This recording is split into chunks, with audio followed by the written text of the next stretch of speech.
to reiterate their codes for this lab. Excuse me, their questions for this lab.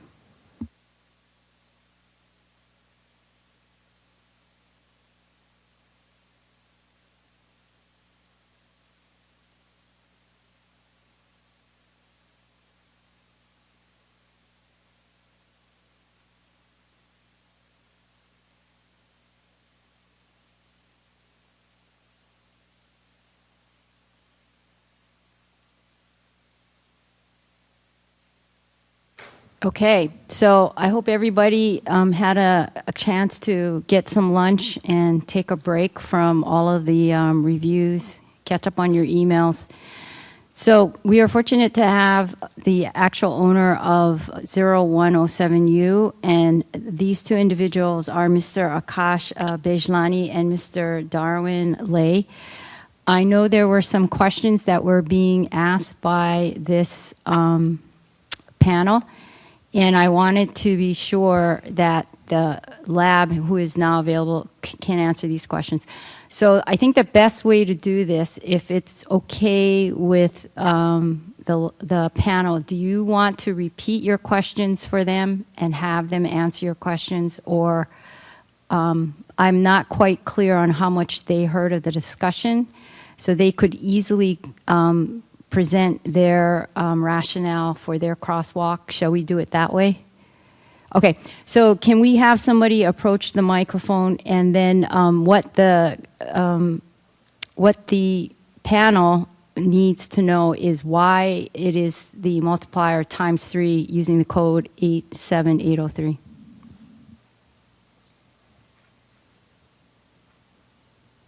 Sorry, I think there's a related question to that, though, which is why did they pick 87803 versus the other code that was Clostridium difficile specific?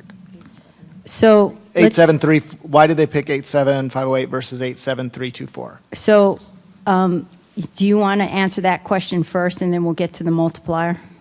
Thank you.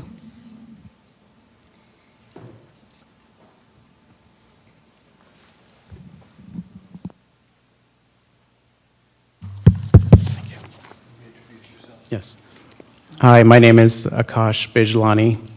I'm representing Singulex. To answer your question in regards to why we chose 87803 versus 87324, so the key reason for choosing 87803 is that it is a toxin A test, and we are a toxin A and B test. So we felt that by utilizing the toxin A portion, we are an ultra-sensitive C. diff test. Our test is a complex test.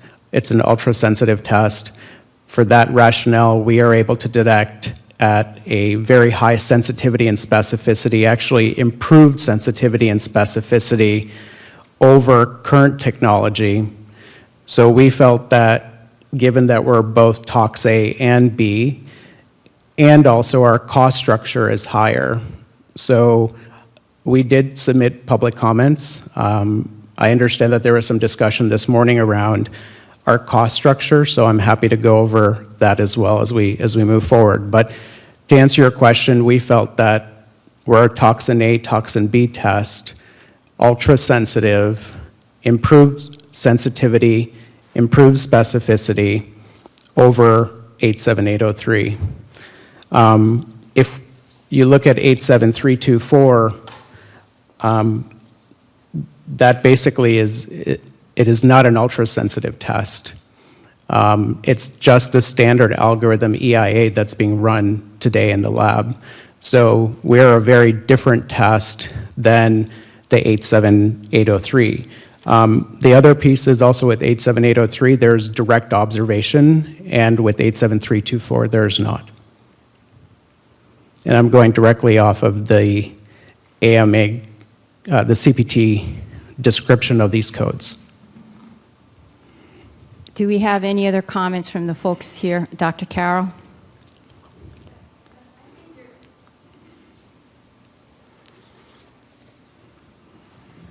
But isn't it true that your technology is not your, I mean, it goes beyond the standard ELISA format. And I feel like we're trying to put a square peg in a round hole, so to speak. I mean, your test is complex. Yes. Because it is ultrasensitive, because you're using, you know, the single photon fluorescence technology, and there isn't an existing technology that currently uses that. So I'm sort of rethinking my position this morning that maybe this should be gap fill.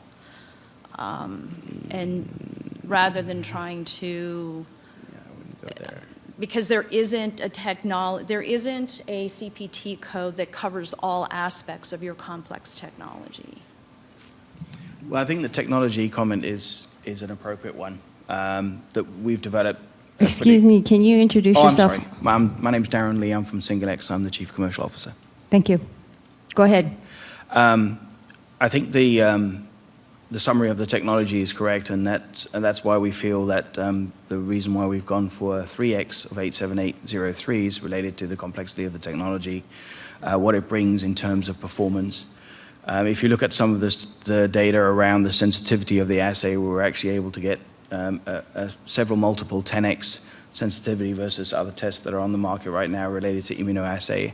And that's all related to the laser confocal technology that we use within the system. So it is it's a fully integrated system. So it does what we would term a sample to answer type format.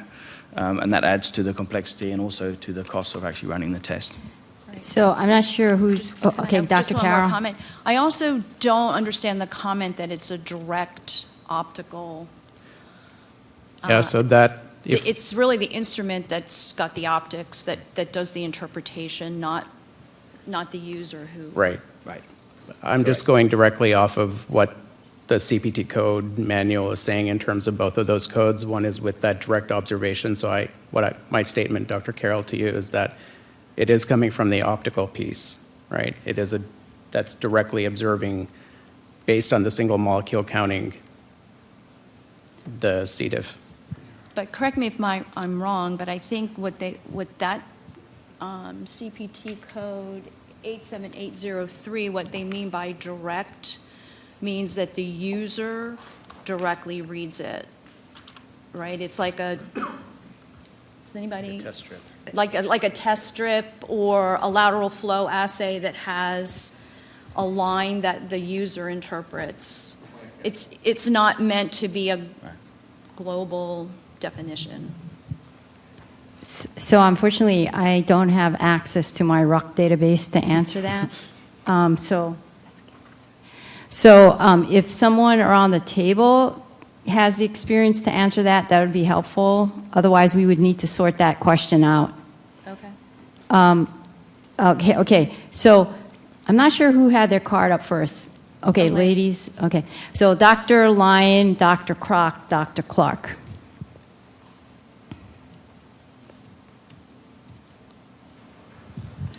Okay, so if I'm understanding this, then if we went with 87803, the ×2 would because it would be looking for both toxin A and toxin B. The extra ×3 would be because it's more sensitive for those. So that's where that extra one comes in, is because of sensitivity, not because of the dual amount. And is there a way to actually quantify that that's actually a ×3 multiplier? Yeah, that's a great question. So when we looked at our cost structure, which we actually included in our public comments, and there within the appendix, we provided a very detailed calculation of how we calculated our cost structure. We use the CMS methodology, and if we look at it from equipment cost, supplies and reagent cost, labor cost, and the 37% indirect, which is specific to the labs, we came out with a total cost of $74.36. So, that's, if we look at 87803 at a $16 right now, to your point, a 2x would include toxin A and B. The 3x multiplier would allow us, based on our cost is more than what a 1x or 2x multiplier would be. And in addition, if we look at 87803, for example, based on Code Map 2017, the national average fee submitted for 87803 was $45.20. So a 3x multiplier would be very much on par with the national average fee submitted from 2 years ago. I don't have updated data, but this was the most recent data that I could find online. So let me just say that the importance of looking for a crosswalk is to find a current lab test on the CLFS list of codes or tests that we currently pay for that is similar in methodology and resources.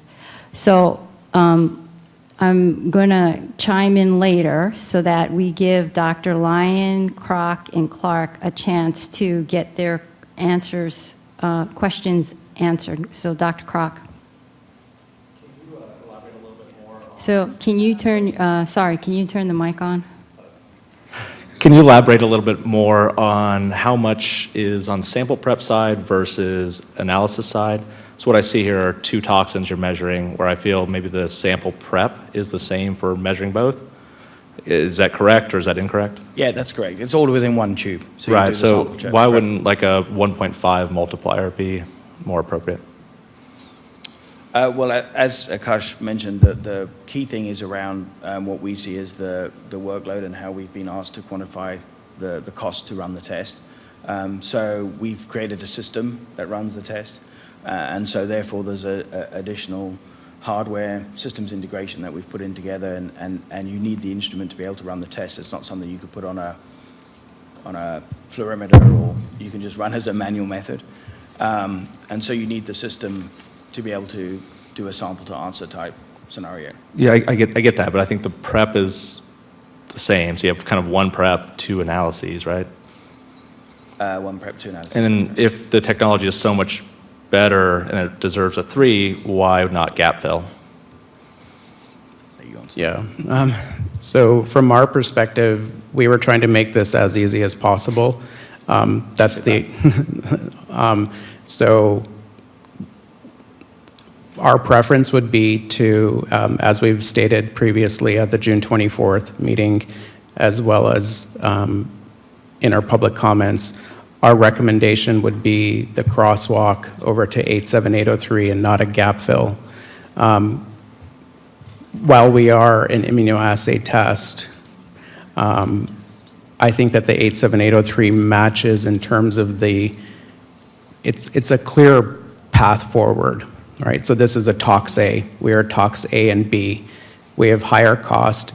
We have single molecule counting with improved sensitivity and specificity. I mean, if we look at what that means from a payer perspective or a hospital perspective, for example, if we look at improved specificity, that means decrease in length of stay for patients in the hospital.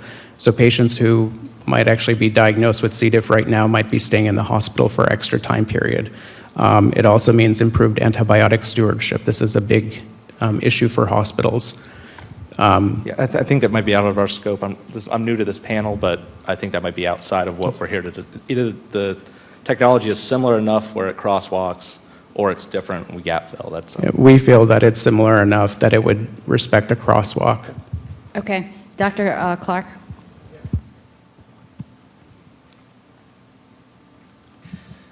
So I have two comments. The first is with respect to this idea of direct observation. And so it is, a direct observation would be something like a dipstick test, but I think it's important to note as well that a urine pregnancy test can also be read by a reader. It's still direct observation. It's reading densitometry from the optical line there.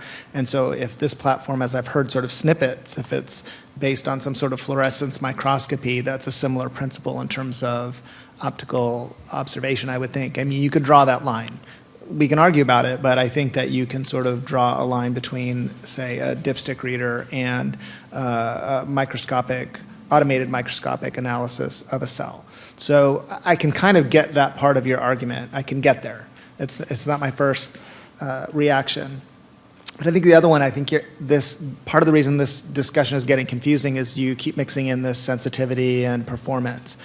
And, you know, as I understand it, when we're talking about this, we're talking about the resources required to do the test, and that's how we do the crosswalk. You know, if I develop a new test for a biomarker and I reduce the lower end sensitivity by 5-fold, I don't get to add a multiplier by the code or generate a new code. So a lot of these other you know, points 3 and 4 are really not germane necessarily, at least in my mind, to the crosswalk versus gap fill.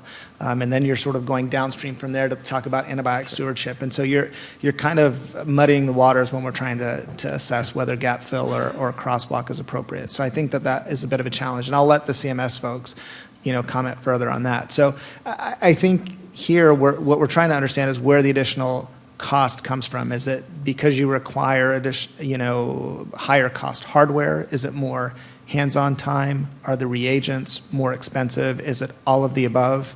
That's where we're, you know, because we want to understand what it takes to do the test, not just that it's more complicated.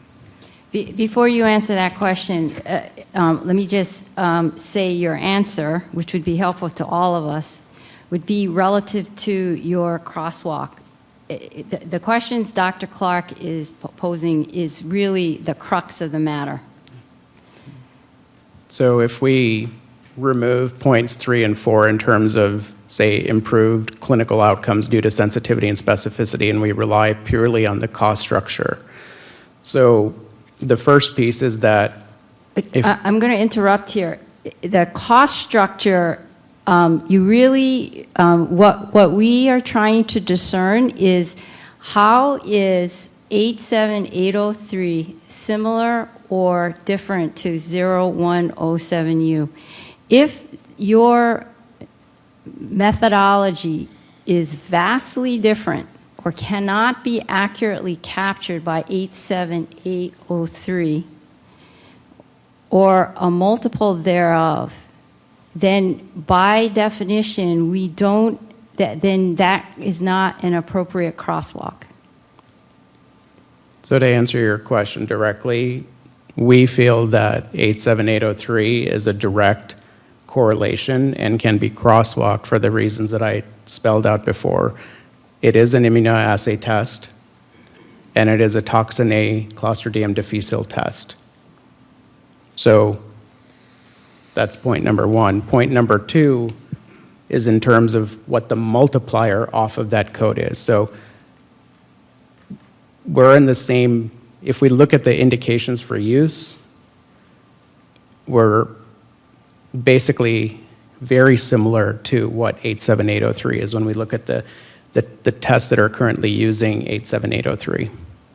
So what we're trying to say is that that's purely a tox A. We are a toxin A and toxin B test. So that's the 2x multiplier. And the 3x multiplier, I'm happy to go into more detail to answer Dr. Clark's question in terms of the cost involved with it. So Drs. Clark and Crock, you still have your placards up. Do you need any more questions answered? It's hard to remember. All right. Do the folks on the telephone, Drs. Chandra and Baselski, have any more comments, questions for the owners of this test, Mrs. Bejlani and Lee? This is Vicki Baselski. I don't have a question, but I would like to make a comment, if I may. Yes, go ahead.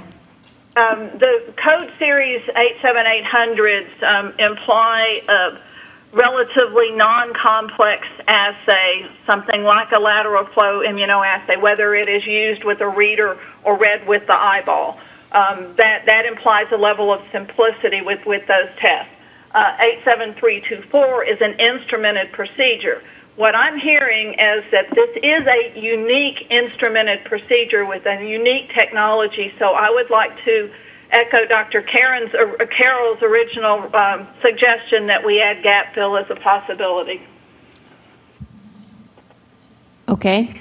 Do we have any other comments for the lab owners at this point? Okay. Thank you, sirs. I appreciate your time and effort to get here, because I know you came from literally the other side of the country, so thank you. Thank you for providing us this opportunity. Yes, no problem. So we are going to re-vote on 107U, and it's my understanding we are now at a crosswalk code suggestion of 87803 times 3, 87803 times 2, and gap fill. Based on the conversation and questions and answers you've just heard, please submit your ballot with voting on these items.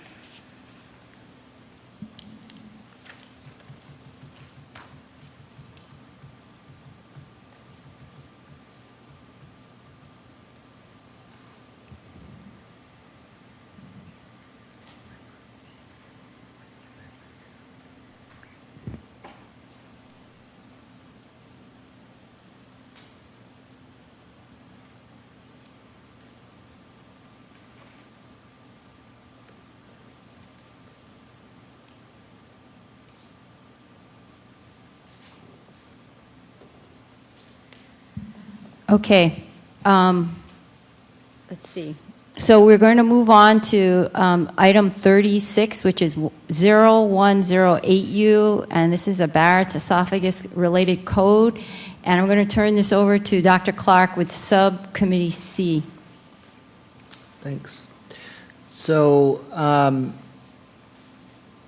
this is one that's probably going to require some discussion, but this particular code is about using formalin-fixed tissue and some immunohistochemistry with this has a 9 protein panel and an algorithm to determine the Barrett's esophagus diagnosis or risk of progression, whereas the proposed crosswalk, which is 81538, is a mass spectrometry-based panel that's an 8 protein signature.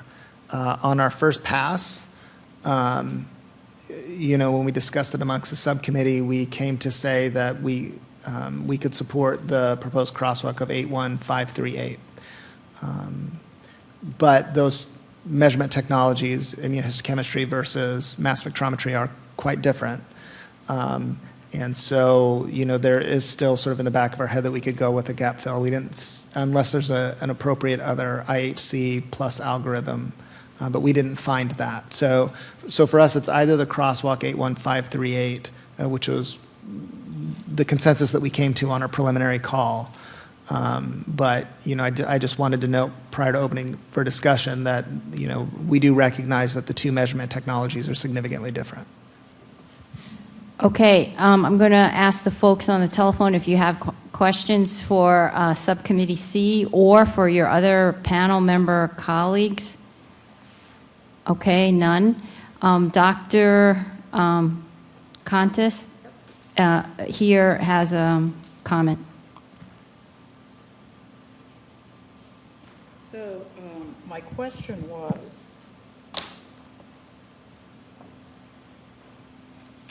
And once Dr. Contis is able to ask her question, Okay. then we're going to go on to Dr. Hamilton. Sorry, go ahead. so I guess my question was that there, again, you highlighted the fact that it's a serum-based test for 81538. And I think that the test, the 0108U, is essentially completely different. And you did acknowledge that because, first of all, it's paraffin-based embedded tissue. Now, I was aware of a code, 88361, which uses morphometric analysis, IHC, in conjunction with computer-assisted technology, which I thought might be now, a lot of these tests where the algorithms come in, I'm not quite sure. I don't know if there are codes which specifically address an algorithm. But certainly preparing the specimen, and again, you need the pathologist input to select a representative section. That's a bit more complex, I think, than the 81538, because you need pathology input. And so I don't know what you think about that code. I'm sorry, what was the code number again? 86? It's 88361. Before Sting gets a chance to weigh in, I mean, I would say that, you know, I don't do morphology or anything like that. So, but in my mind, those are also, even though it has a quantitative thing, that might be closer, but I think it still has some of the same challenges in that it's still a bit of a different thing. It is on tissue in this case, but it includes that morphometric analysis, which is not part of this. This is strictly quantitative, as I understand it. So, sorry. Dr. Hamilton. You sure can. You want to turn your mic on? Do we know if this is a multiplex assay?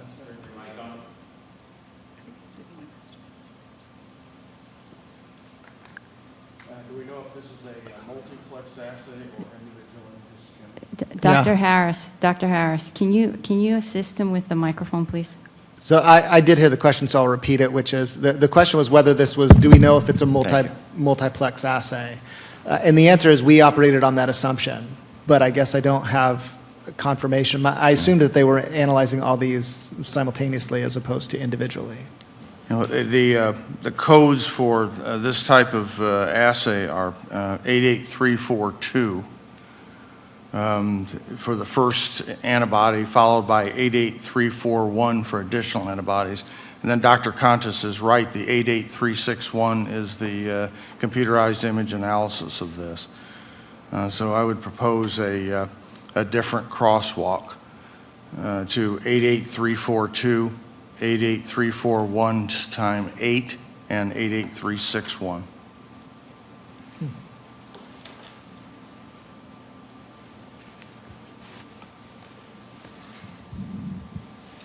So, Dr. Hamilton, let me just make sure I'm understanding you correctly. So your suggestion is 88342 plus 88341 times 8 plus 88361. Is that correct? Correct. Thank you. Thank you. Do we have Dr. Schoonmaker?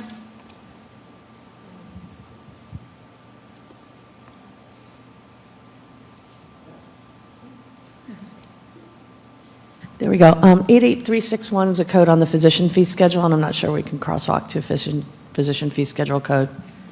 So right, so you could not use that.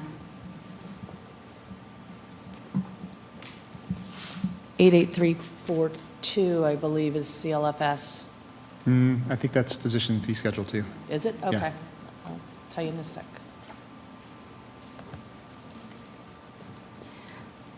Dr. Hamilton, they're killing your crosswalk. You're right, sorry. PFS. So the only thing left of your suggestion is 88341 times 8. Do you still want to proceed with that?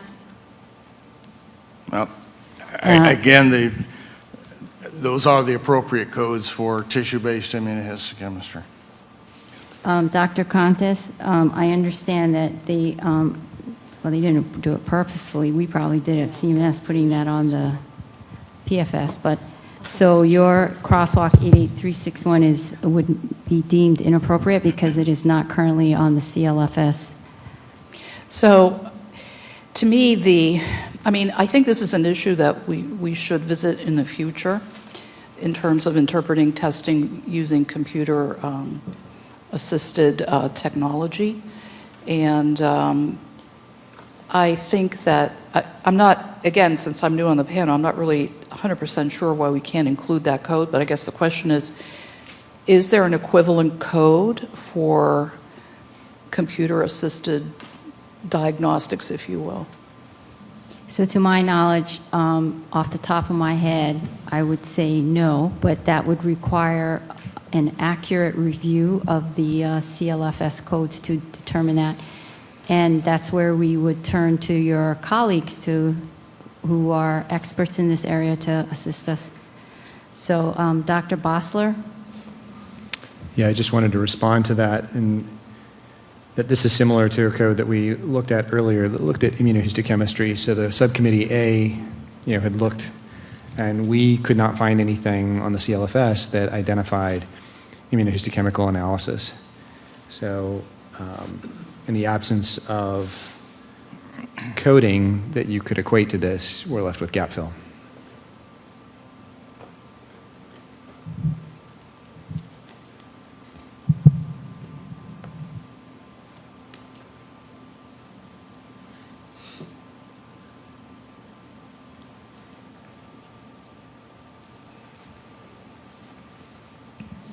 Okay, so it seems to me, we've got a few things going on here. So first of all, crosswalk 81538 remains as a suggestion. The second suggestion would be gap fill. Is that correct, Dr. Bossler? Yes. And the rationale being that there is no other CLFS code that addresses the methodology of the current 0108U. So having said that, do we have any comments from those on the phone? And any other questions? Is Cernostics here? Yes. Okay, hold on a second.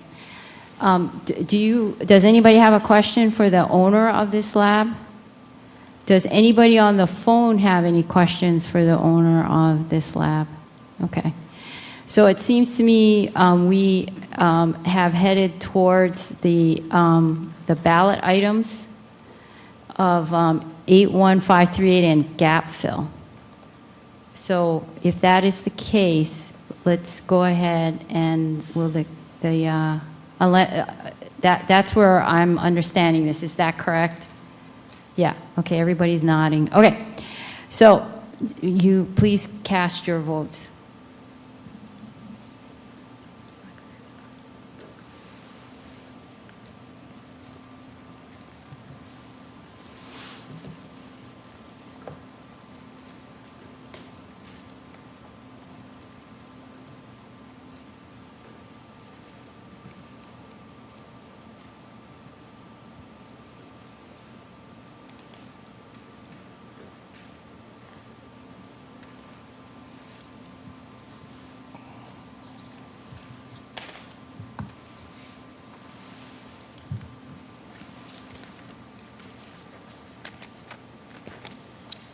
Okay, so we're going to move on to item 37, which is 0110U, and this is another code that was covered by Subcommittee C, so I'm going to turn this over to Dr. Clark.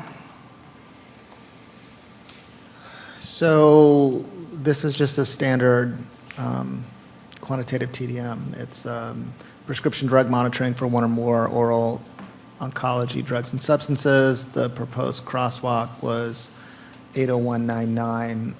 I see here it's crossed out. Somebody had suggested perhaps 80299, but that is correct. That's a NOC code, not otherwise classic. Yeah, and so that was crossed out. And our recommendation, because of this is similar to the other codes we talked about with voriconazole or lacosamide, which is it's a standard small molecule one, and so our consensus was 80199 was the proposed crosswalk. Do we have any comments from those on the phone? Any questions for your colleagues here in the room and vice versa? Anybody have questions? Okay, so it seems to me that for 0110U, we have a crosswalk of 80199 and then obviously gap fill.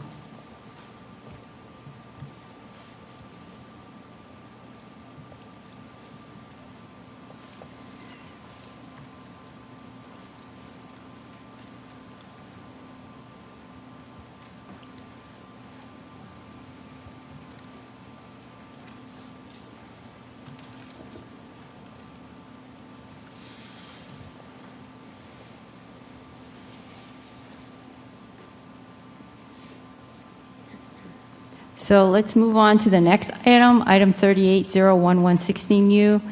And this is a prescription drug monitoring code. And I'm going to turn it over to Dr. Clark again. This was reviewed initially by Subcommittee C. Yeah. So this was prescription drug monitoring, 35 or more drugs confirmed with LC, tandem mass spec, and oral fluid, along with an algorithm result for patient compliance. The laboratory proposed a crosswalk to 0051U. which is 31 drugs, but the descriptor is pretty much the same, except it's 31 instead of 35. And so as a consensus, we supported this crosswalk to 0051U. Thank you. Anyone on the phone have any questions, concerns? Anybody on the phone have questions for, I'm assuming the lab owner is Ethos. Are they here? Okay, so Ethos is not here. And then anybody in the room have questions for discussion, concerns, suggestions for a different crosswalk? Okay. So we're going to move on to the ballot. And so for code 0116U, the crosswalk is 0051U, and of course, gap fill is an option.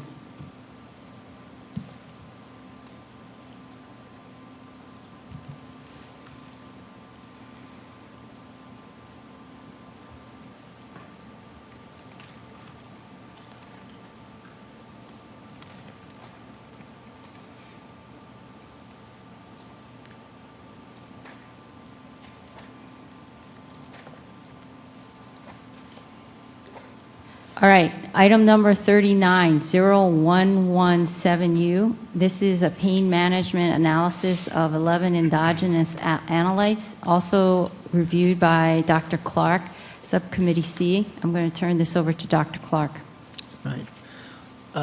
So even though this is pain management, it's analysis of endogenous analytes with an algorithm. So it doesn't track to the drug testing codes. And so the proposed code was 81490, which is a rheumatoid arthritis or autoimmune, rheumatoid arthritis of 12 components with algorithm, which was consistent with this descriptor. And so our recommendation was a crosswalk to 81490. Okay, anyone on the phone have comments? Anyone in the room? Okay, so it seems to me then we are going to go to the ballot items, which for 0117U is 81490 and gap fill.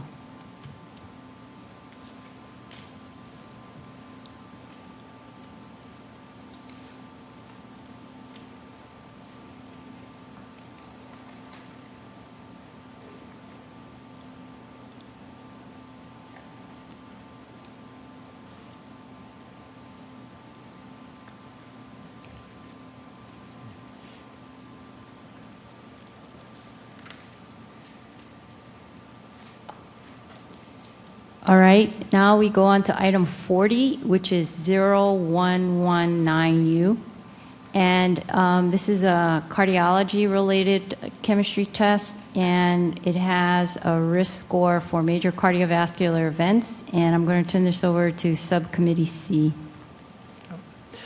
And so this was two crosswalks combined, or the suggested by the lab, which is 82542, which is non-drug LCMS testing for the ceramide analytes. And then, so it describes the methodology, and then 83698 describes the specific biomarker for the risk score, which is lipoprotein-associated phospholipase A2. And so this combines both the LCMS of the ceramides plus the phospholipase A2. And we agreed with the rationale, and our recommendation was a combination of these two codes, 82542 and 83698. Okay, anyone around the table want to suggest something different? Disagreement, questions? Anybody have questions for Mayo Clinic? How about people on the phone? None. Okay, so we're going to go to the ballot items. So we have a crosswalk of 82542 plus 83698 for code 0119U.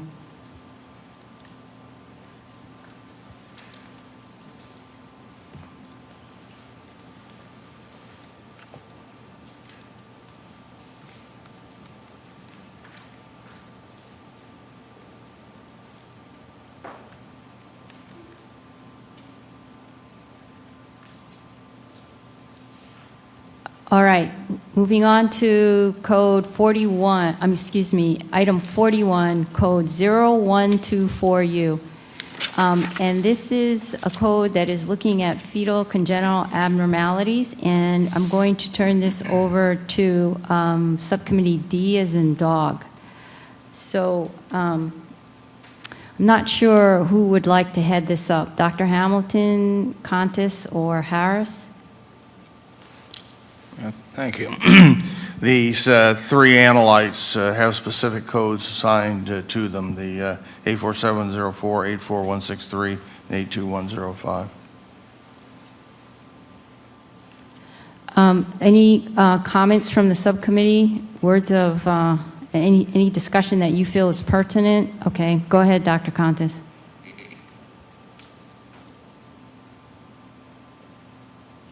Are representatives from the committee here, I mean, from the company here? So this is a NTD Labs code. And apparently, we do not have their presence here in the room to answer questions. Okay. Well, one of my questions primarily was that of when one includes risk scores, so they're analyzing a number of, a number of substances, and then a risk score is also calculated. Would that render the test, as opposed to measuring the analyte in isolation, would that render the test different? Because, again, one's using data to come up with the risk score, So Ms. Chappell, as opposed to a numerical value. it looks like you may have a comment for that question or an answer. No, I have my own question. Sorry. Yeah, I was wondering why your card was up. I do have a question, but I don't have an answer for the question. Okay, so, okay, you keep your card up for your next question. Does anybody have an answer? So, okay, so from potentially a CMS perspective, when we have codes that describe an algorithm that is used to report a risk score, we kind of, and Sarah can stop me if I'm wrong, but we look at these codes as Ma-like. So therefore, in our minds, we would look to other Ma codes or other PLA codes that are similar in the sense of what they are looking, what the code descriptor has in terms of describing what it is looking at and whether there's an algorithm to assess for risk. So your question about whether it should take into account an algorithm, that gets back to, I think, your prior question is there a separate code in which it only calculates an algorithm? And I believe the answer was no. So if you're concerned about whether this code should take into account the work of an algorithm, then, and this is Karen speaking, this is not CMS, then I would venture to say you would look at the other Ma or PLA codes that have similar code descriptors in which an algorithm is assessing a risk score. Okay, so it would be Ms. Chappell, because you had a question.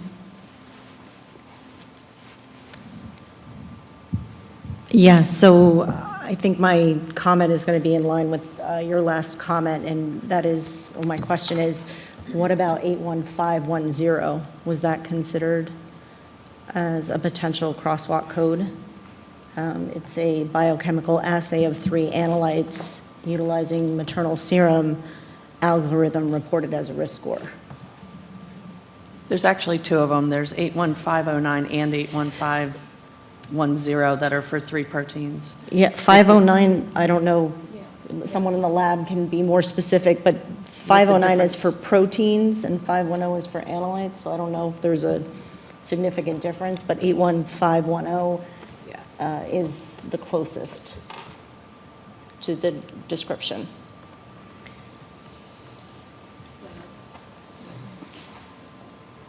Does anybody on the committee want to respond to that? Okay, so then, I was just verbalizing that that I was So just this reading the is- descriptions. So this is Dr. Contis I'm speaking. sorry. What? So the people are transcribing the meeting, Okay. so I just told them it was you. Okay. Go ahead.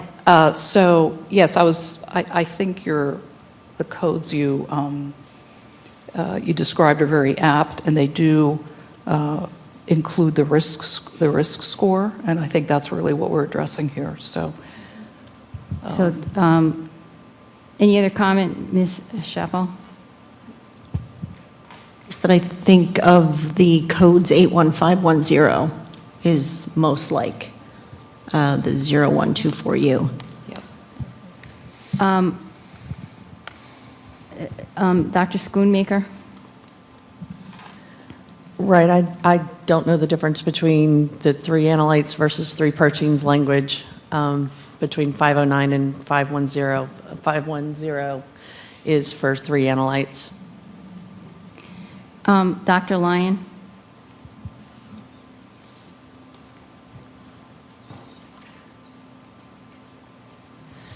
So my question is about the difference in the specimen type. So serum versus maternal dried blood spot. And does anybody have a sense of how different those are in terms of resources as a specimen type? Yeah. So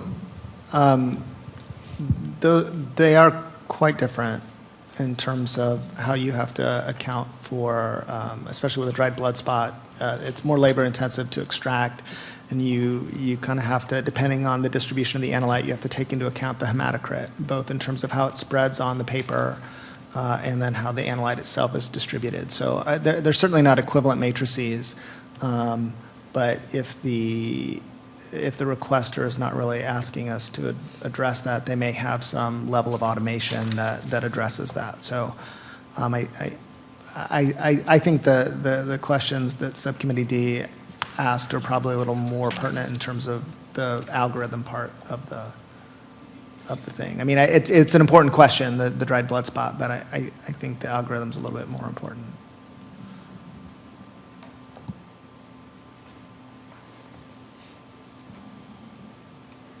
Do we have any questions on the phone? Dr. Lyon, anything? Okay, so she's good to go. Any other questions from the panel? So this is what I'm hearing for potential crosswalks. It's this is 0124. So 84704 plus 84163 plus 82105. Gapfill was also suggested by the D subcommittee, and we now have 81510 as a suggestion, not 81509. Is that correct? Okay. So having summarized your 3 choices, I'm going to ask if there's any other discussion that we need to have from those on the phone or here in the room. So having none, we're going to say that your ballot items are number 1, 84704 plus 84163 plus 82105. Number 2 is gap fill. And number 3 is 81510.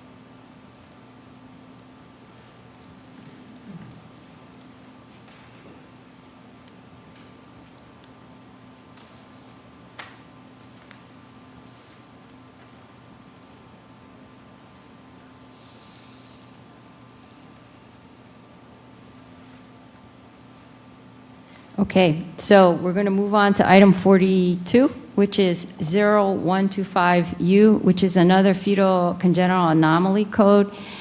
And it was also reviewed by Subcommittee D as in dog. So again, Dr. Hamilton, Harris, or Contes, who will be presenting this? Thank you. This is basically the same discussion now with the addition of 2 additional analytes.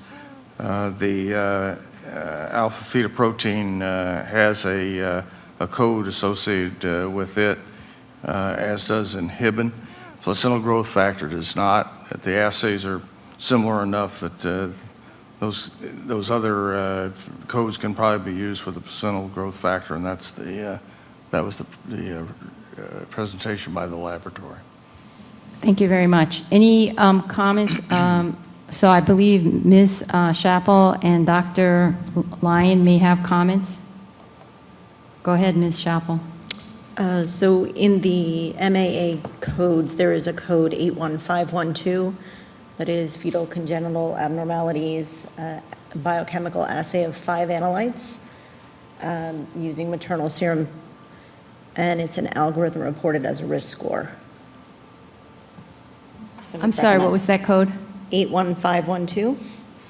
And 81512, and that's restricted to the fetal anomalies, is that correct? Yes, So that would be the closest. will you also make a suggestion to cover the preeclampsia? I'm not familiar with that code myself.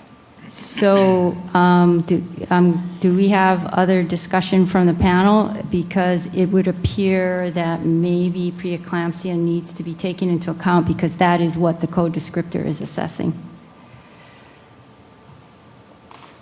No comments. Anybody on the phone want to comment on the suggested additional crosswalk of 81512? And again, I'm going to check. Is NTD in the audience? No. Okay. So having no further, I'm sorry, Dr. Lyon?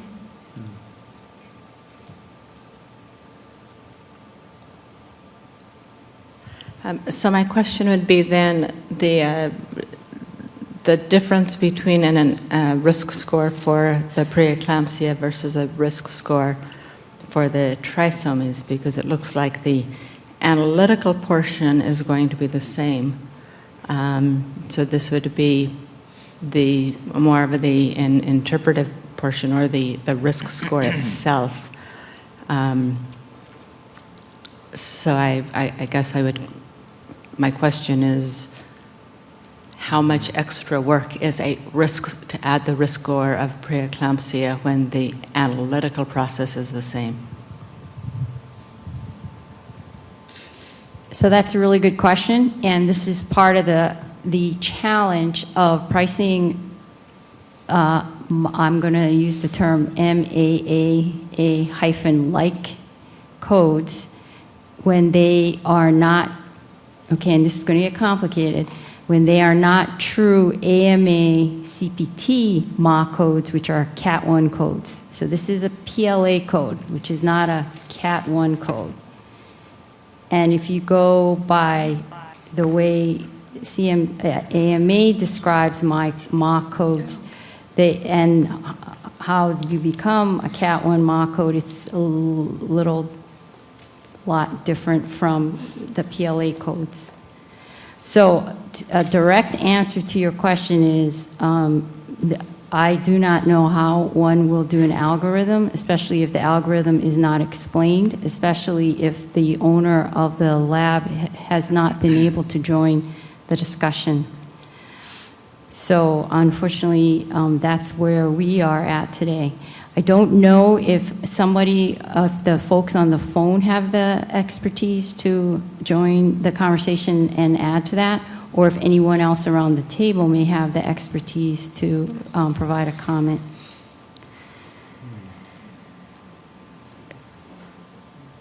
So having said that, is there any more discussion on this code? We have from the owner of the code for 0125U, the breakdown of a crosswalk based on the content of the analytes. And we have a suggestion from the audience, from the panel of 81512. However, it was noted that it is not inclusive of preeclampsia and the risk for that. Do we have any other discussion before I move to the ballot items? So I just want to confirm then that does the panel want to vote on 81512 as a potential crosswalk? Okay, we have people nodding their heads. Okay, so we're going to move to the ballot items for this code, as I'm seeing and not hearing any other desire for discussion. So for code 0125U, the crosswalk is 84704 plus 84163 plus 82105 plus 86336 times 2. Gap fill is the second option for 0125, and then the third option is 81512. So please submit your votes.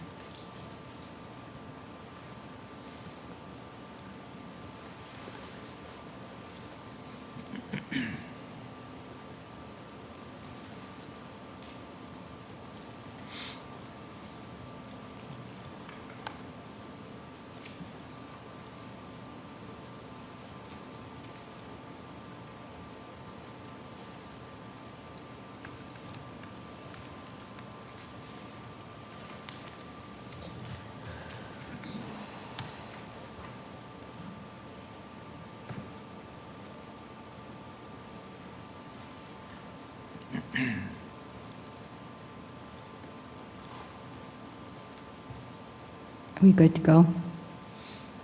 Okay, so we're going to move on to item number 43, and that is 0126U. It is another fetal congenital abnormality, abnormalities and perinatal complications, and this was reviewed by Subcommittee Diaz and Dog, and I'm going to turn this over to Dr. Hamilton.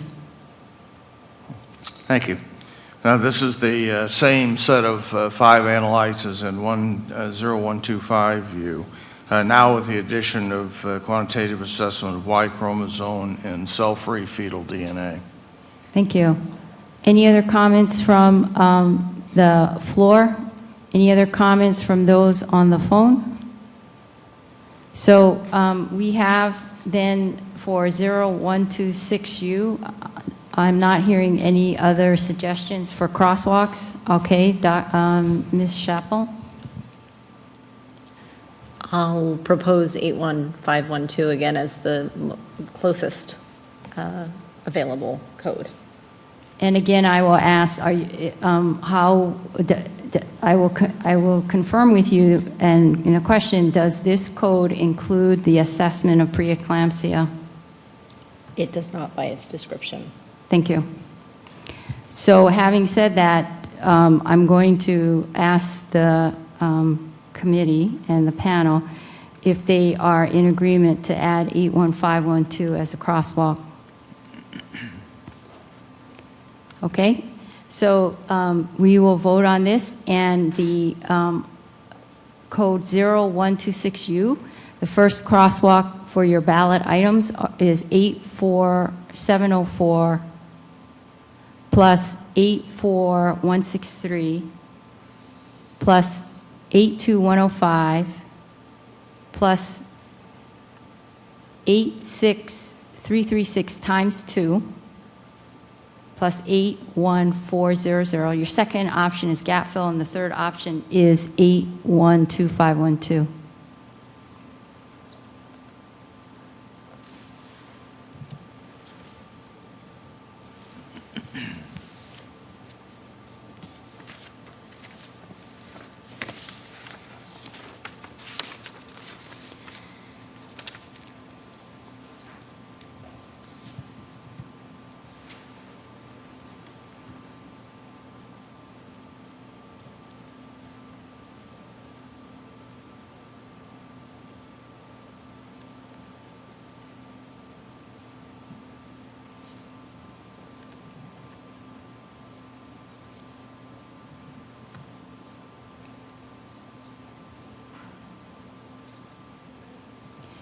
Okay, so then next code is 0127U. It's an obstetrics preeclampsia code, and it was also covered by the subcommittee D as in dog. And this is 0127U. And do we want to have Dr. Hamilton present this? This again is the same group of analytes. If you think you're having deja vu, I guess you are. Ms. Chappell, are you going to propose 812512? For this one, it should be 81510 is the closest available. 81510. Do you have the code descriptor in front of you? I do. Can you please read it? Sure. Fetal congenital abnormalities, biochemical assays of 3 analytes, AFP, UE3, HCG, any form, utilizing maternal serum, algorithm reported as a risk score. It does not take into account preeclampsia. Thank you. Dr. Clark? I want to just make a quick comment. I don't think that disqualifies it. The fact that it doesn't include preeclampsia, we earlier in the day looked at ovarian cancer versus chronic kidney disease, and we did a crosswalk in that way. We're really looking at what testing is going on, what resources needed, and then we're sort of making an assessment of whether or not an algorithm is included. But I don't think we have to drill down necessarily to specifically whether it includes a particular condition. We're really looking more at the resources needed for the test, right? Correct. Okay, so I want to It's make sure we're methodology keeping that in and mind. resources, yep. Yeah, just to follow on that, the definition I have in front of me here, which is from a spreadsheet, so I'm not looking in the CPT code book, but it also doesn't say what the algorithm is reporting out on, whether it's preeclampsia or trisomy, it doesn't specify.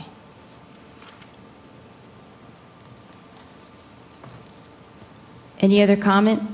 Any other comments from those on the phone? So for item 44, code 0127, your crosswalk options are 84163 plus 82105 plus 86336. Second option is gap fill. Third option is 81510.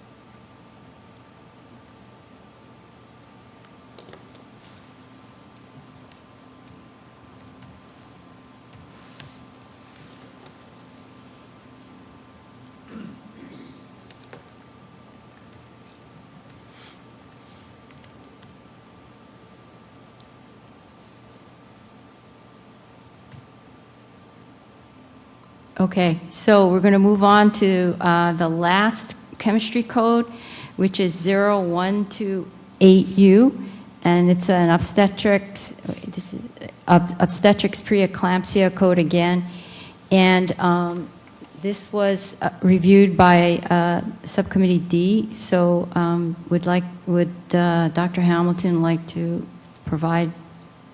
Again, this is 0127U with now the addition of the Y chromosome in cell-free fetal DNA. Thank you. Any comments? Ms. Chappell? I'll propose again 81510 as the most equivalent Thank code you. for crosswalk. Okay. Any comments from those on the phone?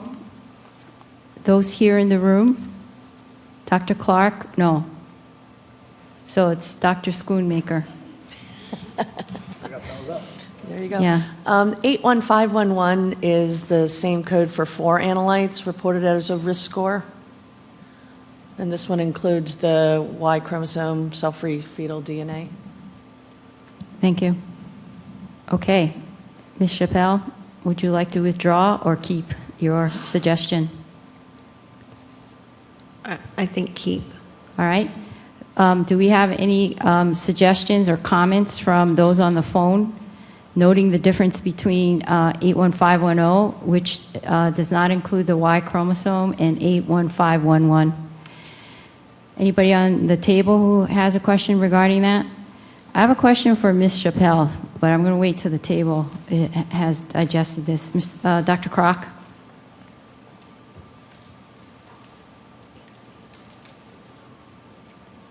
You know it's on when the light goes on. Go ahead.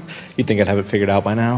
Yeah, it's a little tough. We would because- just need to go back and reassess 0126U as well, because that includes Y chromosome, if we're going to do it for this one.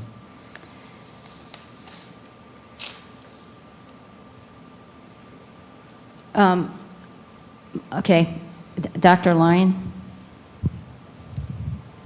Okay, so how does 81511 include Y chromosome from cell-free fetal DNA? So that would be an answer for Dr. Schoonmaker, who read the code descriptor and suggested it. I just made the suggestion based on the fact that it was 4 analytes, not 3. And so let me just get some clarification, Dr. Schoonmaker. So 81511 does or doesn't include the Y chromosome? It does not have it in the descriptor. Got it. Thank you. All right. So any comments from those on the phone? Okay. So what I'm hearing are 4 options. So we're going to go to, the 4 options are what was proposed for this crosswalk. I'm sorry, I forgot to advance the slide. So you see it 84163 plus 82105 plus 86336 times 1 plus 81400. Second option is gap fill. Third one is 81510. Fourth one is 81511. And that's what I'm hearing. Is that correct? I'm assuming, I'm not seeing any response from the panel. Is that correct? Is that correct on the, if it's not correct on the phone, let me know. 1, 2, 3. Okay, so that's correct. So then I'm going to go to the ballot items. So your choices are what is currently up on the screen, which was what was proposed by the owner and some specialty societies. Gap fill was the second one. The third one is 81510, which looks at, it's 3 analytes, and then 81511 looks at 4 analytes.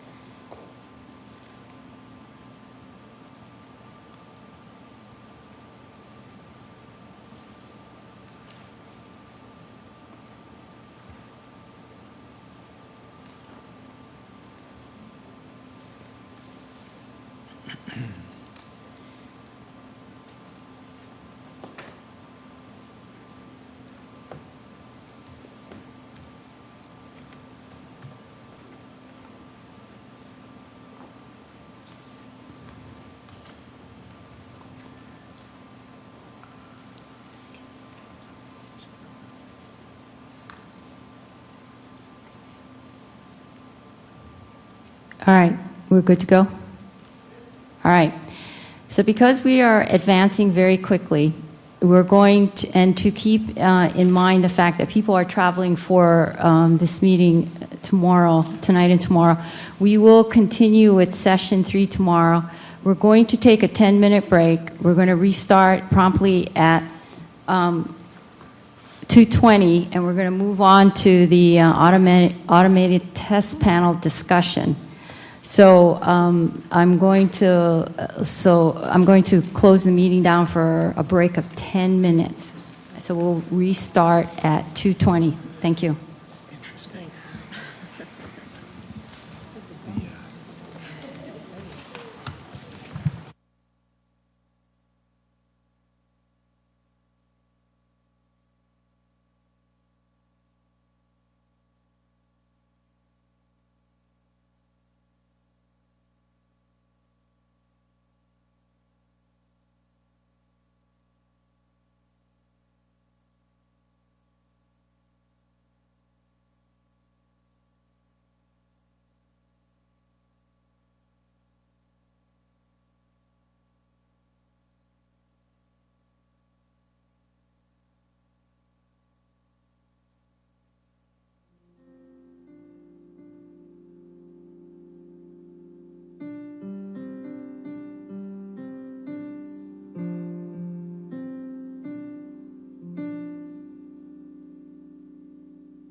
Okay, so I apologize, we are a little lax in getting started, so I'm going to go ahead and welcome everybody back to the last agenda item for the day.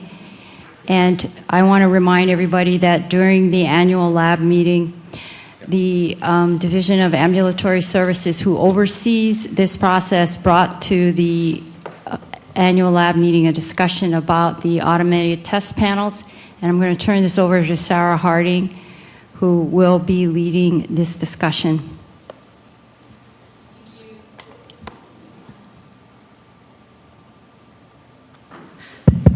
Thank you, Dr. Nakano. So yes, we wanted to take some time both today and tomorrow to get some input from the panel.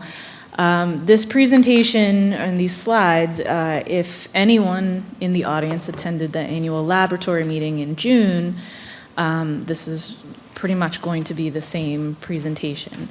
But we felt strongly about taking this opportunity while we had the panel here in town to have a similar opportunity for discussion, again, so that CMS can continue to get public input on this particular topic. Now, again, for those panel members who've been around for a little while, you'll remember that we did discuss this topic a few years ago. But since then, there are many new faces, and so felt that it was prudent to walk through kind of the nuts and bolts of what is going on with what we know as automated test panels. So prior to PAMA, which again I think everyone knows is the Protecting Access to Medicare Act, which changed how Medicare paid for clinical laboratory services on the CLFS, there were 23 chemistry tests that were grouped into and used a payment algorithm to set payment rates. This was, and this ATP logic predated any of us who are here at this table anyway. That's no disrespect to anyone in the room if you were here, but it's none of us. And so essentially what would happen is a laboratory would bill bill potentially 5 CPT codes that represented 5 of these 23 chemistry tests. They tend to be very high volume and automated tests. And there was a payment claims logic behind the scenes that would assign a payment rate to the 5 tests, the 7 tests, the 11 tests, however many came in. The CLFS payment rate was not applied to each individual code. Instead, an algorithm was assigned. Now, I do want to just take a minute because we have had conversation and questions, kind of public discussion about CPT bundles and panels, CPT panel codes. And I want to just make sure that there's a well-understood distinction between the two. This is a payment algorithm that, again, only applies to these 23 tests, but there have been other sort of discussions about CPT panel codes that may represent some of these same tests, so it gets a little confusing. The distinction is that those do have their own dedicated CPT code with a dedicated payment rate to those. So similarly, if a laboratory bills for 5 tests that are represented by a given CPT code, they use that code instead of the 5 individual codes. So again, that's not what we're talking about here. We're talking about this sort of claims logic that was used again before PAMA. Now, PAMA was very specific, saying it didn't speak specifically to the ATP payment logic, but it did give language saying that whatever the private payer rate, whatever the median private payer rate was calculated for each CPT code, that would be the ensuing payment rate on the CLFS. So CMS found that it could no longer use that behind-the-scenes claims logic to pay for these 23 chemistry tests. So as I mentioned, these chemistry tests are very high volume, and what we have seen is that there have been significant increases in spending for these 23 tests. There was a GAO report that came out at the end of last year that's estimating the expenditures could increase by over $200 million for these chemistry tests. And again, instead of what was previously used. This is a pretty good chart representing what has happened to the payment rate ranges. So this kind of lays out in the middle column, you can see what the ATP payment logic would assign to the given number of tests prior to PAMA. And then post-PAMA, this is the application of the potential range of private payer rates that would be applied, that could be applied depending on which chemistry tests are billed. So if you look at number 3, 3 tests performed, this used to have a payment rate with the ATP 3 of $9.12. Now, depending on which 3 of those tests are billed, this could range from about $12 to up to $30. And you can see as this goes down the line, if all 23 of these chemistry tests were billed before PAMA, we had an assigned rate of about $16. Now, if all 23 of those tests are billed, it's nearly $138. So, like I said, if you are a seasoned member of our FACA panel, you may remember this conversation. We did have a subcommittee that was dedicated to discussing what could happen with these tests, but I think the overall discussion was that absent actual payment data from private payers, it was too soon to make a really official call or decision that it would be better to have that private payer data for those payment rates. But the panel did recommend, so in other words, the panel recommended that CMS pay for CPT panels and for single test CPT codes using that data, and that after that data were collected, that CMS could use that data to create G codes, so other HCPCS codes, not CPT codes, but CMS generated G codes based on the number of analytes performed, but again, use PAMA data to support what payment rates were then considered. So we presented very similar slides. I think the only slide that has changed is this one because it's now in the past. But this presentation was given at the June meeting, the annual public meeting, and we'll present to you the same kind of options that CMS has thought through, but again, it's based on some of the discussion we had in 2016. And we did open a public comment period asking for any interested parties to submit written comment to CMS. Again, we consider this to be we're just trying to gather all the information that we can of the best way to move forward. So we did receive comments, some, not a lot, but some comments that were due July 8th.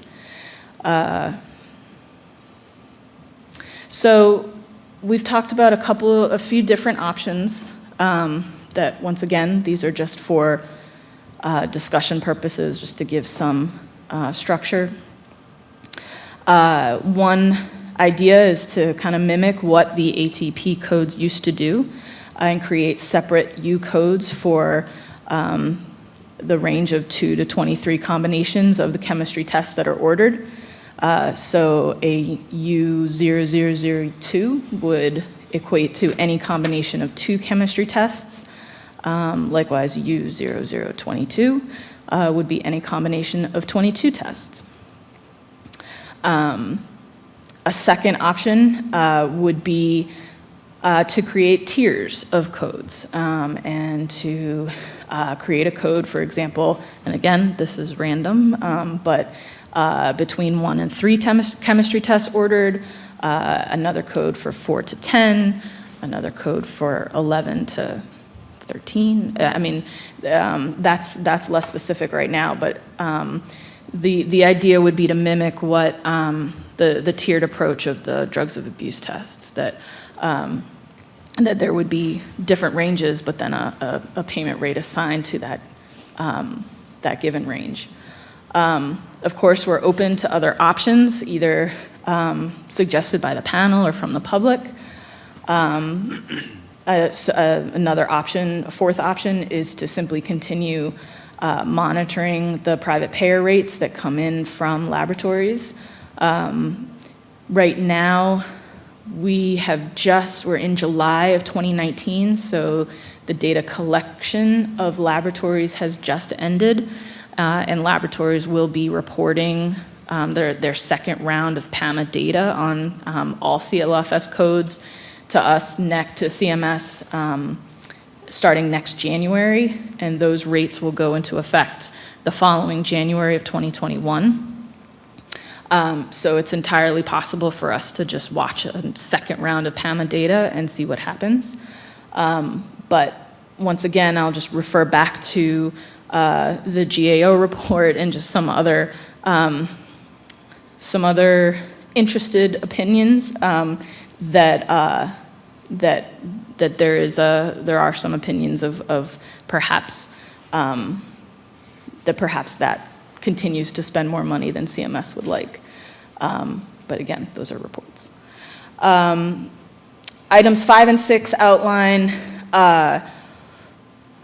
potential approaches for crosswalking, whatever possible coding schemes could be that would be suggested. So for payment of individual U codes for 2 to 23 combinations of chemistry tests, you could use PAMA data of those chemistry tests to inform the crosswalks, and then a similar approach for a crosswalk for tiers of U codes. So in other words, the PAMA data would still be used as an approach to those crosswalks. Again, just for information, the U code is not a random letter. That's the letter that our group is assigned for in creating clinical lab HCPCS codes out of CMS. It's a new letter. It used to be G, but there have been too many G codes, so they assigned us a new letter of U. So just for information. So our next steps is really to have, our hope is actually not to necessarily have a full discussion today with you all. This is something that I think will continue to require a lot of thought and consideration. So our hope was to simply give you guys this background, potentially answer any questions that you might have, but to ask that you all give it some thought with the purpose of coming back and having some discussion tomorrow. We anticipate having more audience members who are also interested in this discussion, and so want to make sure that that those groups can be at least in the room and can respond to any discussion points as well. But our hope is that all of this information collection and comments will help to determine a clear path forward. If that does exist, the plan would be to post preliminary recommendations along with the preliminary recommendations that you all have given input on in this meeting. So that usually happens in the early fall. All of those preliminary determinations are subject to public comment, and that would all certainly be, so any new codes that we suggest would, again, be subject to that public comment, and then implementing anything from there, CMS would then post final recommendations so that those codes would be implemented in January 2020.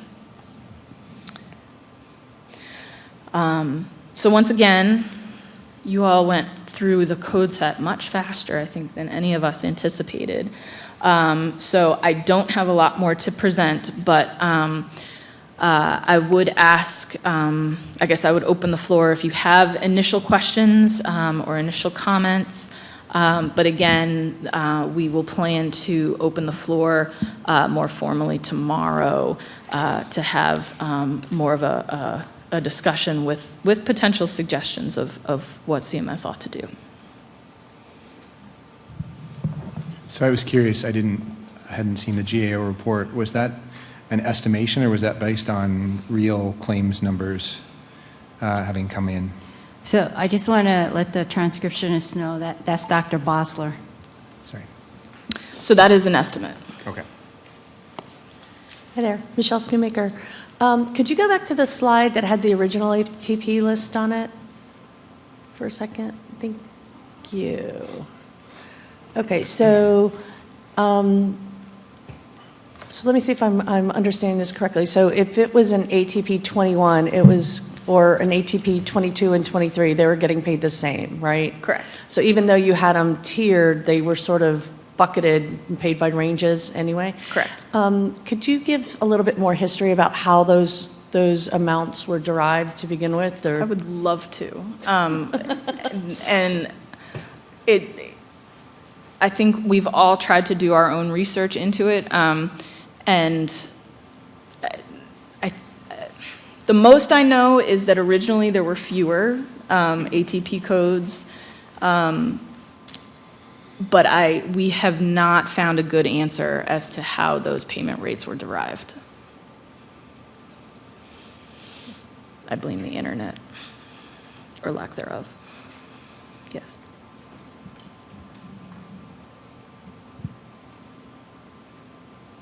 Kevin Crock again. What was the reason, I mean, I understand PAMA is the law, but why have we made this switch to such a higher reimbursement rate? So that's a good question. Those were the rates that were reported by laboratories those were the private payer rates reported during the first round of PAMA.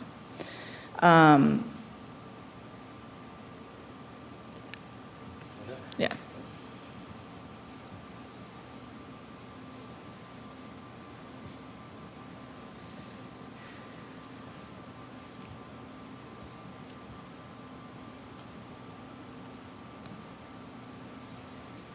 Okay. I think, right, this is good for today. And we look forward to talking to you more tomorrow. Thank you. So this is Karen. Before we adjourn for today, I just want to share with everyone that we will start tomorrow with session 3. And because of the efficiencies gained by the panel members reviewing the codes well before the meeting, it is our anticipated, our anticipation that we will be having the full ATP discussion tomorrow, probably earlier than the 4 o'clock initial agenda time. When we made the agenda up, we were not quite sure how much discussion would be had per code, and so we that is why the ATPs were held to the end. So having said that, I think if the panel members do not have any further questions, we will adjourn for today. Dr. Lyon and then Dr. Schoonmaker. Sorry, Dr. Schoonmaker, I just saw your hand, but if that's okay. Yeah, sometimes it takes me a little bit of time to formulate a question. So do we have public comments that were submitted in July? I mean, did anybody else come up with ideas, or were all of those presented with what you had, or? So I think we got under 10 comments, 4 comments. That isn't, well, it's under 10, but we got 4. We can make those available, I believe, because they're public comments, but the gist of them were, sorry? We've made them available to you. Oh. Do we have them? Yeah, have them. it was in the zip file that was sent to you. There were a lot of attachments, but they were included in that. And so this is another reason why we want to have a full discussion tomorrow. We hope this will give you a chance to really, because I know you can't wait to get back to the hotel where it's nice and cool and you can just pull up these comments and dig into them. I just know you can't wait. And so that's why this was our hope, that you would have the time to digest this. So, and then Dr. Line, do you have any other questions? Okay, and then Dr. Schoonmaker. And maybe this is one for tomorrow as well, and I know you don't have the private payer claims data until January, is that correct, when they report? Do you have any idea what the Medicare claims data looked like in last year for these? Or is that something that you could maybe look at for tomorrow? Do. I'm looking for input.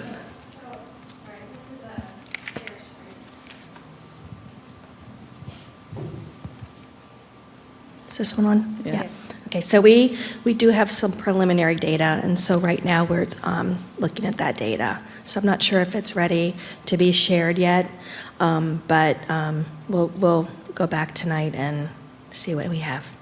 Well, I'm just wondering if it would give us any insight as to what a logical division or bucketing might look like. Right. Well, we do have the first round of PAMA data. Right. I mean, we have those rates. But yeah, we won't know. Is what you're asking about the private payer rates or utilization of? No, it was whatever claims data you might have, that if there's anything that we could actually look at that made sense as far as, because when I look at the differentiation here, it's like, what's the difference between a 5 and a 6? That's 3 cents. Right. Yeah. Is it like really one bucket, or Right. Is there a logical break in some of these? Got it. In the claims data? And if you didn't have any more recent private payer data, could you look at the Medicare claims as a proxy? Right. Or would that make any sense? Okay. No, that's a fair question. So yeah, Sarah's right. I think the data are still preliminary, but we can look at what we can bring.